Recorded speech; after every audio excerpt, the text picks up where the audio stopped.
Hello, everyone. Welcome back to Unbreakable-You. I am Olga Binyaminov, your healing and empowerment mentor. And today, I am so excited for this conversation.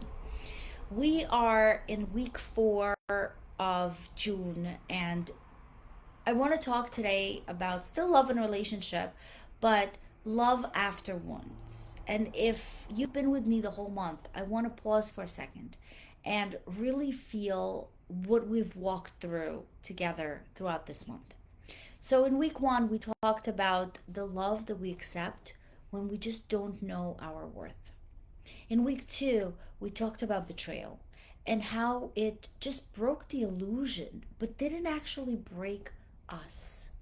Last week, we talked about healing the heart without hardening it.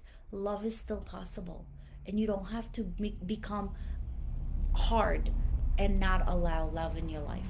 So, today, I want to talk about the healing and what real love looks like after you already have been healed. And this is not about finding someone new right now.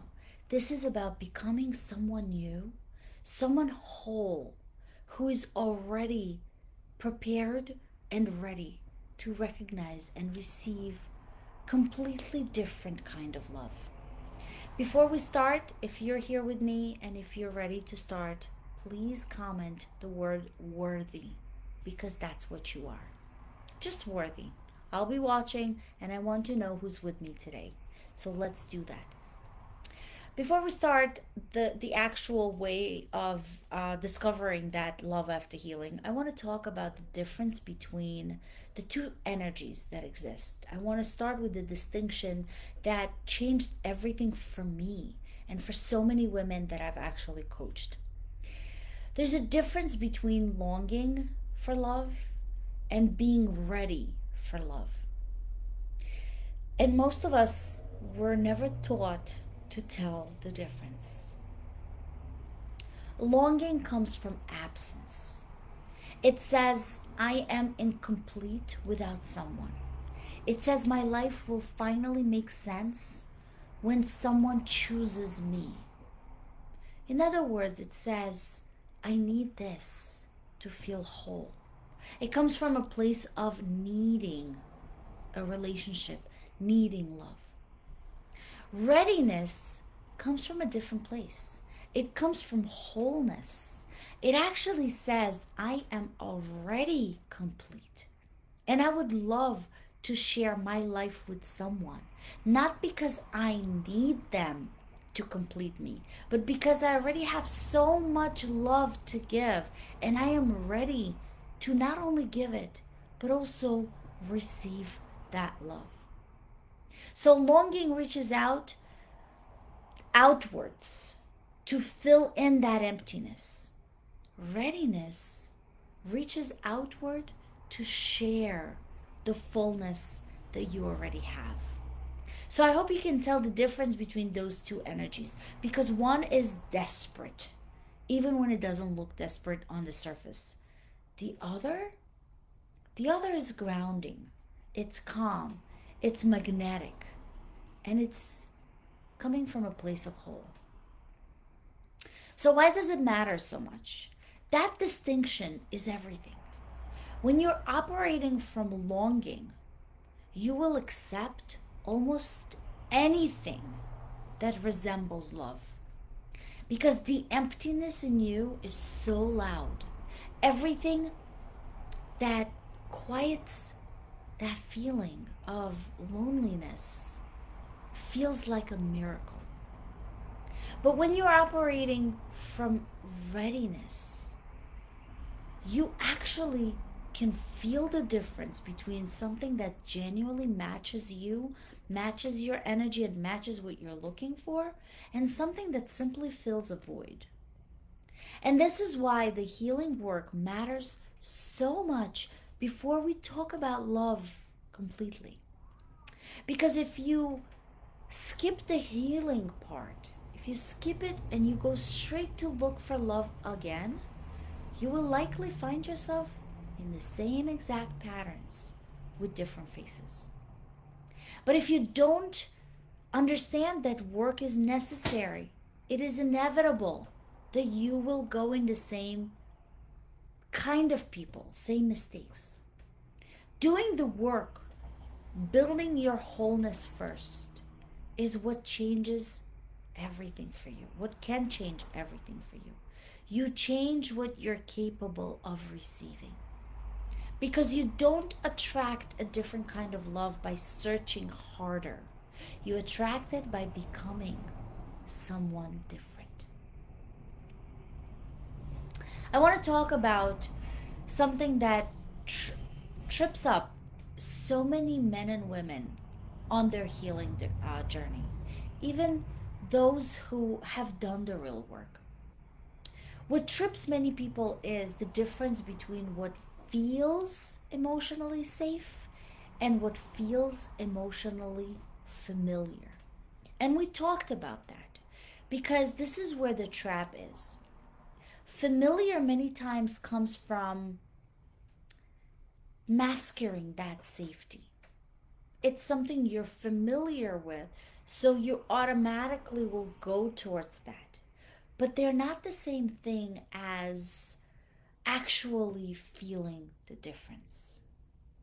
Emotionally familiar is really the chaos that you grew in. And that chaos can be from past relationships that now is kind of showing up in a different way. It could be something that happened in your life and your body recognizes it. But it recognizes it as a spark. There is intensity. There is a pull. And because your nervous system has felt this exact feeling before, it interprets it as the correct feeling. It tells you that this might be chemistry, a connection. But emotionally familiar is absolutely not the same as emotionally safe. Emotionally safe actually sometimes feels a little quiet at first. It feels calmer.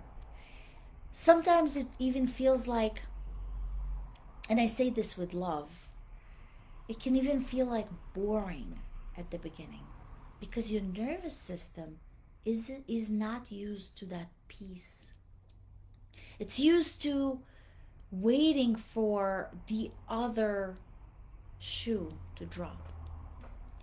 Consistency can feel unfamiliar when you grow up with it, or where the relationship that you had is inconsistent. And I hope that makes sense. Because if a piece feels boring, that's not a wrong sign. It's the sign that you're actually not used to this. So, how do you tell the difference in real time when you're dating again and you're opening yourself to someone new? You should ask yourself, does this person, when he or she are present, is my nervous system feeling calm? Or does it feel activated? Calm is not the absence of feeling. Calm is the absence of anxiety. Because you can feel deep attraction and deep peace at the same time. And this is actually the goal. You should ask yourself, am I drawn to this unpredictability? That's just not knowing if they'll text back, if there will be a chase, if you have to chase that person, if you feel those highs and lows, or are you being drawn to their consistency, their flow of doing the right thing, their steadiness, their following through? You should also ask yourself, do I feel like I have to perform, to prove myself, to earn their attention? Or do I actually feel like I can simply show up as I am? And this is important. This is the muscle you are building. And it gets stronger every time you choose peace over chaos. Even when chaos feels more exciting in the moment. I want to address something with you because I know that it comes up. Does this mean chemistry is bad? Does this mean I should choose boring instead? And no, absolutely not. Chemistry matters for sure. Attraction also matters. You are allowed to want to have that spark. But what I'm saying is to examine the source of that spark. Is it coming from genuine connection and genuine attraction to that person and who that person actually is? Or is it coming from anxiety, urgency, and that thrill of uncertainty? Healed love can absolutely have passion, chemistry, and excitement. It just simply does not require chaos to feel alive. And that's a huge difference. The most beautiful part of this entire journey is when you heal, when you really, really heal. Your standards do not allow higher feelings out of arrogance or being picky. They become clear. They become those standards out of respect, self-respect. You stop asking, will this person choose me? And you start asking, does this person match the life that I am building? Should I choose that person? You stop shrinking yourself to be the person to be chosen. And you start showing up fully, trusting that the right person will not need you to be smarter. You stop accepting potential as a substitute for actual behavior. You stop telling yourself he could be amazing if he just blink. And you start looking at who someone actually is right now in front of you, not what could be if something changes. So let's talk about this. What does real love look like on the other side of healing? And I want to tell you, it looks like consistency, not perfection. Consistency. Someone whose words and actions match over time, not just at the beginning. Someone who does something and follows through when they say that. It actually looks like emotional availability. Someone who can sit with your feelings as well as with their feelings without running, without shutting down, without making you feel like you are too much. Love after healing can feel and look like mutual effort. Not one person carrying the entire emotional weight of the whole relationship while the other is just coasting. Relationship after healing can feel safe.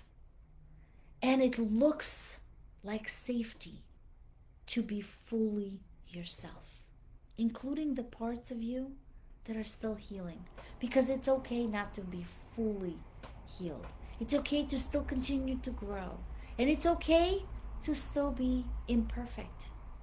But that other person will see you as you are and accept you as you are. A relationship after healing looks like the partner who just adds to your life rather than completing a hole in your life. Because you have already done the work of becoming whole on your own. Healed love does not rescue you. It meets you when you already are a whole person.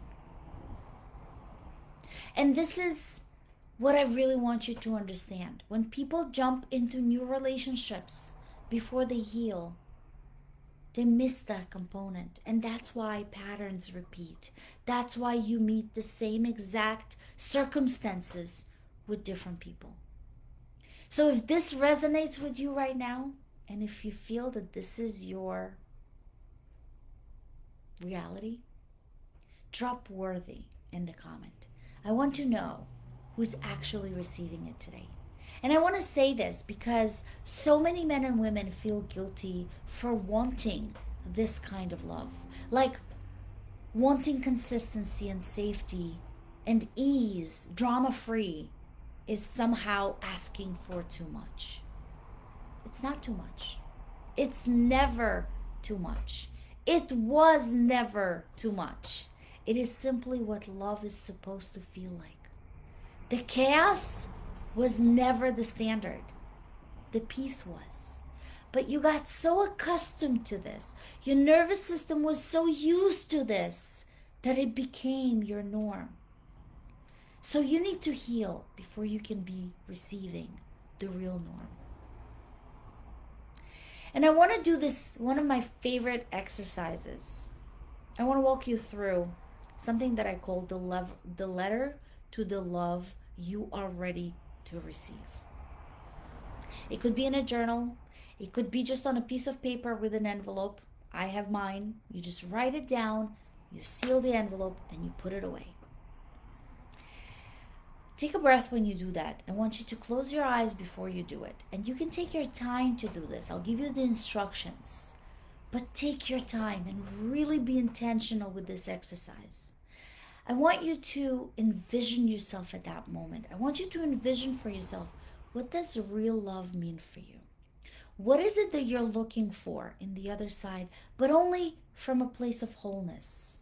You're not looking for someone to complete you. You're looking for someone to just be the other person that can hold you after you are a whole. I want you to write a short letter. It could be just a few sentences. It could be a page, however you feel comfortable.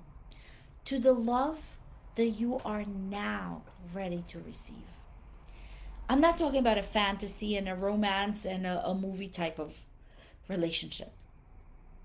I'm also not talking about a wish list of something superficial. I'm talking about a real, honest description of how you want to feel in a relationship. Not the one that you think you deserve, but what you actually want to feel in that relationship. But that comes from a place of after you know your worth. After you know what you actually deserve. After you understand that you are ready for that relationship. I can give you a couple of starters. You can start with, I am ready for a love that, and fill in the sentence. Finish that sentence. I am ready for the love that. Again and again, until you've said everything that holds true to you. I am ready to the love that. Could be many different things. Read it back to yourself. Notice how it feels. And notice if it feels different than what you're used to accept. Notice that you're not asking for less or more. You're simply asking for what was always supposed to be the standard. Keep this letter. Read it before any first date. Remind to yourself. Read it when you feel yourself slipping back into old patterns. Let it remind you who you have become and what is it that you're actually looking for. Every time you go on a date, every time before you meet a person, read it. Remind yourself that this is the only thing you're okay to accept, and you will not be settling for anything less than that. But only after you feel a whole. Only after you know you don't come from a place of needing someone, but just wanting someone. Guys, this month has been so great because I love talking about love and relationships, especially when we walk through the worth, especially when someone have gone through betrayal and it's so hard to start trusting and believing that love exists again. When we build those holes, those walls, when we build those boundaries, and there is a huge difference between a wall and a boundary, and I hope you understand that. And today, only after you're ready and you know what real love looks like on the other side, I want you to tell yourself and carry this with you because you are not too much. You were never too much. You simply didn't meet the love that you knew how to hold all of you together yet. Yet. And it is still possible. Next week, I want to start the new month of July. It's going to be the 1st of July, and I want to start with the topic that connects parenting. Throughout the month, I'm going to talk about love relationship, but also parenting. Because this is so important. We sometimes don't see how we model to our children through the relationships that we have, even through the hurts that we've been through. Our children see us even when we don't see what they're seeing in us. So I want to talk about that throughout the month of July. If this stirred something in you, guys, if this episode or any one of my previous one, and you're ready to stop longing and you're ready to stop becoming the man or woman who's ready, I want to invite you to take your next step. Message me and book your first discovery call for free. I want to look into exactly where you are right now and what is standing between you and the love that you just wrote on that letter. If you're ready to do this and you want to go through the steps that you need to take in order to build yourself again, message me. And one more time, if you're feeling worthy, write it down in the comments before you go, because I want to see all of you. You're not behind. You're not too late. You are exactly where you need to be on your timeline for the love that is coming for you. Heal deeply, live boldly. You are unbreakable. I love you all, and I will see you again next Wednesday in July.